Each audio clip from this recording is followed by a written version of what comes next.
মরহুম আবদুল্লাহ জাহাঙ্গীর রহমতুল্লাহ আলাই সহ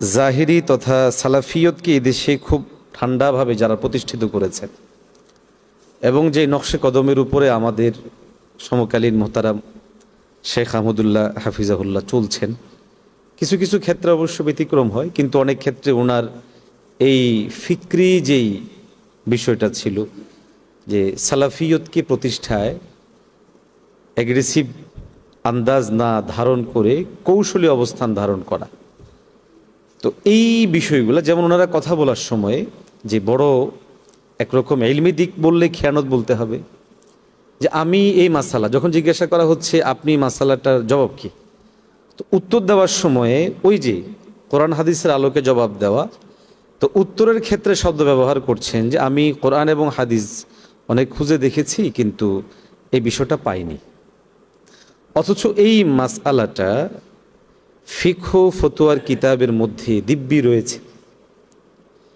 এবং ফোকাহায়ে কেরামগণ এই মাসাইলগুলো বলার সময় এগুলোর মাসাদের ইত্যাদি উল্লেখ করেছেন যে হাদিসের কোন হাদিস থেকে এগুলো আসছে বা কোন আয়াতে কারিমার অধীনে কোন তাফসির থেকে বিষয়গুলো নিয়ে আসছে, খুঁজলে আমরা পাবো। কিন্তু এই যে শব্দটা কোরআন হাদিসের মধ্যে আমি বেশ খুঁজেছি, এটা আমি পাই না। আমাদের আপনার ভাই বেশ কয়েকটা বিষয় ওনার ধরেছেনও, অনেকগুলা বিষয় এ নিয়ে উনি জবাবও লিখেছিলেন একাধিকবার। যে তাহলে দেখুন, আমি শুধু ছোট্ট একটা কথাই বলছিলাম যে কোরআন হাদিস শিরোনাম সুন্দর এবং জানতে চাওয়ার ধরনটাও সুন্দর, কিন্তু দিন শেষে একটা ভুল নজরিয়ার উপরে দাঁড়ানোর কারণে উসুল থেকে বের হয়ে নিজস্ব চিন্তার আলোকে একটা স্ট্রাকচার দাঁড় করানোর কারণে পুরা জিনিসটাই একটা ঝামেলাপূর্ণ অবস্থানে তৈরি হচ্ছে। এবং দেখা যায় এই দৃষ্টিভঙ্গির কারণে যেটা ক্ষতি হয় সেটা হলো যে সুন্নাহ এর বাহিরে মুবাহ, জাওয়াজ, এই যে বিষয়গুলো আছে, এই সমস্ত বিষয়গুলো এই লেভেলের যারা চিন্তা করে, যা এই ভাবনা থেকে যারা কথা বলে, এদের কারো কথায় মুবাহ এবং জাওয়াজ বিষয়গুলোকে আপনারা পাবেন না। ওনারা ওই সমস্ত বিষয়গুলোকে বেদাত আখ্যা দিয়ে দেওয়া বা ওই সমস্ত বিষয়গুলোকে পাইনি, এগুলো ভিত্তিহীন, এইভাবে বলে দেওয়া, এই যে এই বিষয়গুলো আসে, এই বিষয়গুলো আসার পিছনে বড় একটা কারণ হলো এই যে ওনাদের মধ্যে বা আমাদের মধ্যেও এই জাহিরিয়ার যে প্রভাবটা, এটা ভয়াবহ ভয়ঙ্কর রূপে পড়ছে।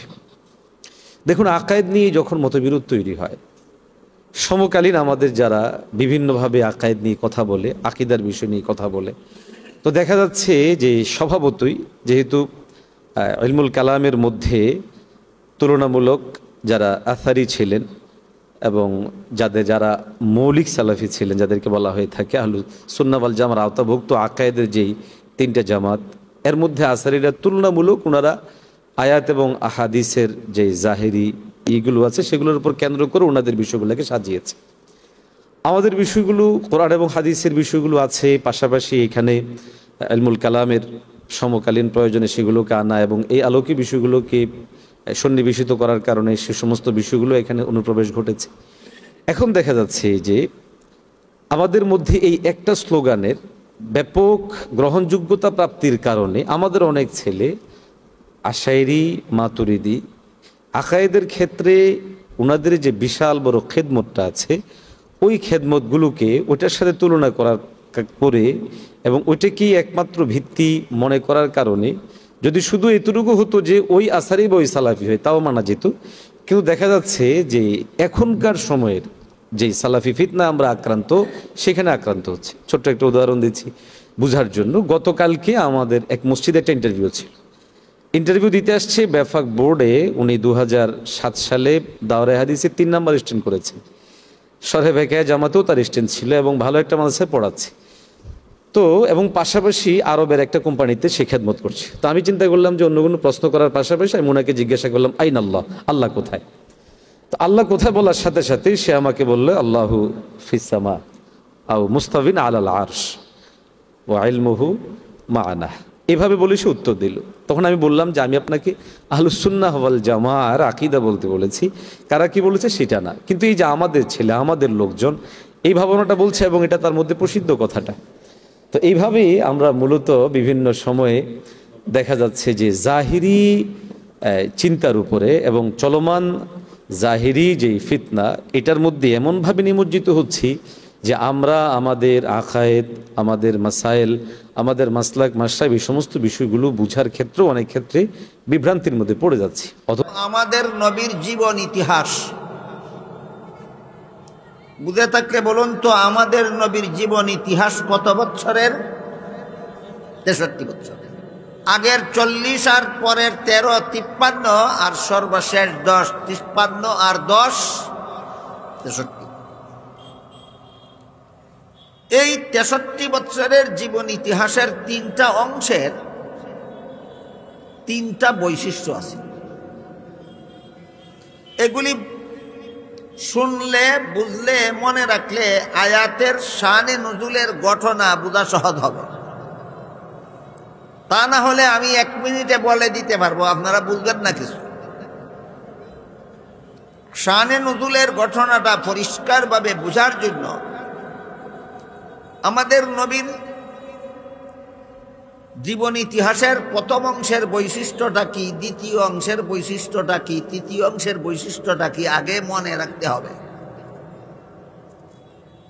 সিরাতুন নবীর প্রথম অংশ 40 বছরে।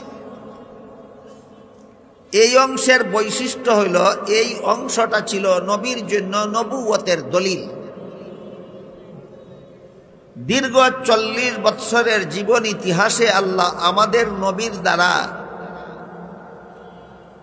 এমন অসংখ্য ঘটনাবলী ঘটাইছেন, যেসব ঘটনা পরিষ্কারভাবে প্রমাণ করে ইনি নবী। কাজেই ঘটনাগুলি নবীর জন্য নবুয়তের দলিল, তিনি যে নবী এই কথার প্রমাণ। 40 বছরের জীবন ইতিহাসের ঘটনাগুলি কিসের প্রমাণ? তিনি যে নবী এই কথার প্রমাণ। এটা কয় নবুয়তের দলিল, নবী হওয়ার প্রমাণ। যেমন ধরেন, আমাদের নবী মা আমেনার গর্ভ থেকে ভূমিষ্ঠ হয়েছে, কিন্তু দুধ পান করেছেন দুধ মা হালিমা সাদিয়া রাদিয়াল্লাহু আনহা। গর্ভধারিণী মায়ের নাম আমেনা আর দুধ মায়ের নাম হালিমা। বলেন তো আপনারা, হালিমার নিজের কোনো সন্তান জন্ম না হইলে আমিনার সন্তানকে দুধ পান করাইতে পারতেন? হালিমার নিজেরও একটা শিশু ছেলে ছিল, দুধ পান করত। এই জন্য হালিমা নিজের ছেলেকেও দুধ পান করাইতেন, আমিনার ছেলেকেও দুধ পান করাইতেন। কাজেই হালিমার দুধ পানকারী শিশু 2 জন। এজন্য শিশু মুহাম্মদ সাল্লাল্লাহু আলাইহি ওয়াসাল্লাম হালিমার দুধ মা হালিমার 1 স্তনের দুধ নিজে পান করতেন, আর 1 স্তনের দুধ তার দুধ ভাইয়ের জন্য রেখে দিতেন।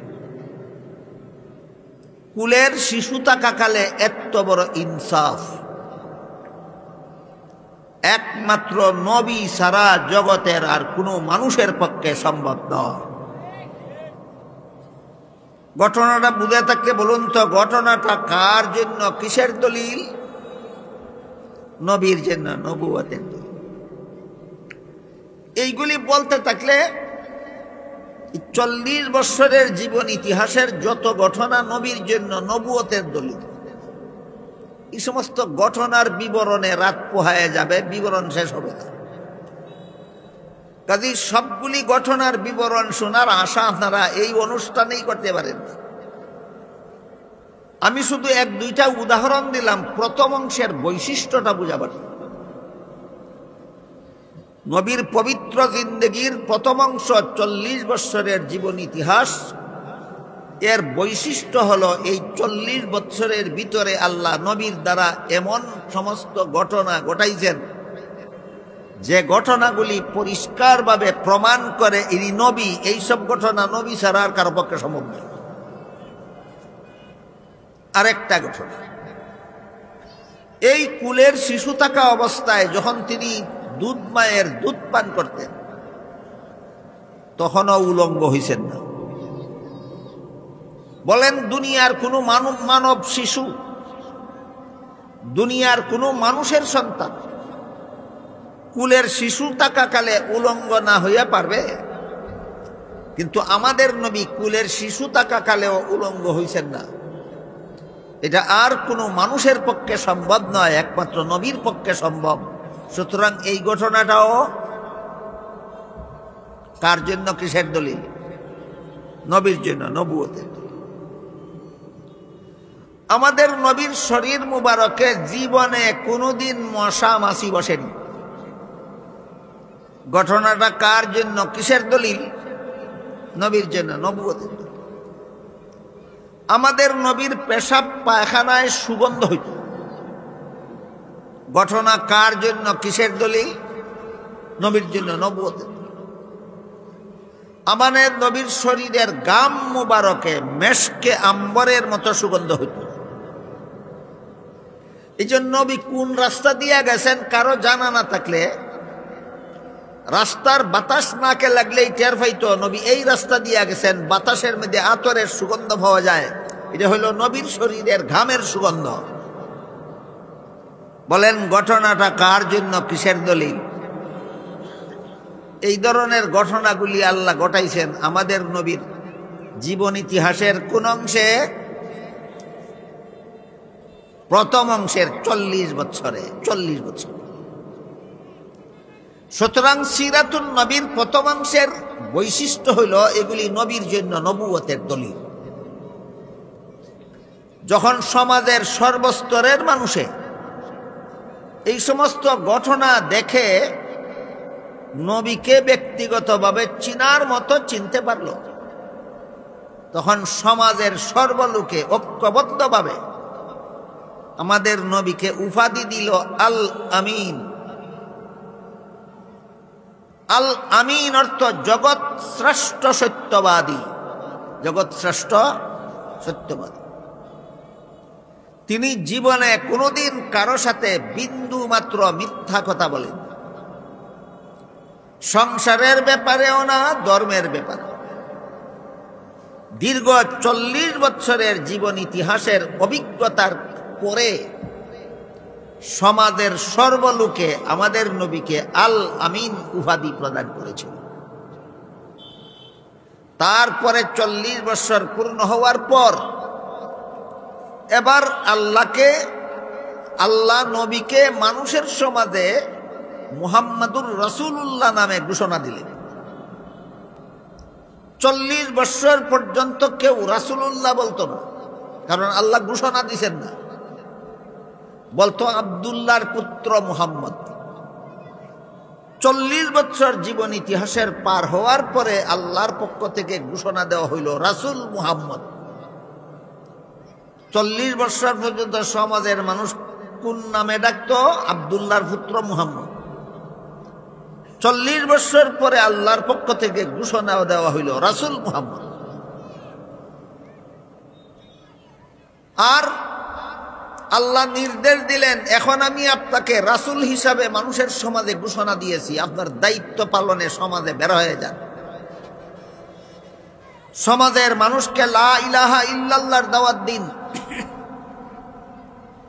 ইসলাম ধর্মের দাওয়াত দিন, কলেমার দাওয়াত দিন, আল্লাহ বিশ্বাস করা, রাসূল বিশ্বাস করা, হালাল পথে জীবন যাপন করা, সকল প্রকার হারাম কাজ বর্জন করার দাওয়াত দিন। আল্লাহর হুকুমে রাসূল করিম সাল্লাল্লাহু আলাইহি ওয়াসাল্লাম সিরাতুন নবীর দ্বিতীয় অংশে ওহী নাজিল শুরু হওয়ার পরে সমাজের মানুষকে দাওয়াত দেওয়া শুরু করলেন। ইয়া আইয়ুহান নাস কুলু লা ইলাহা ইল্লাল্লাহু তুফলিহু।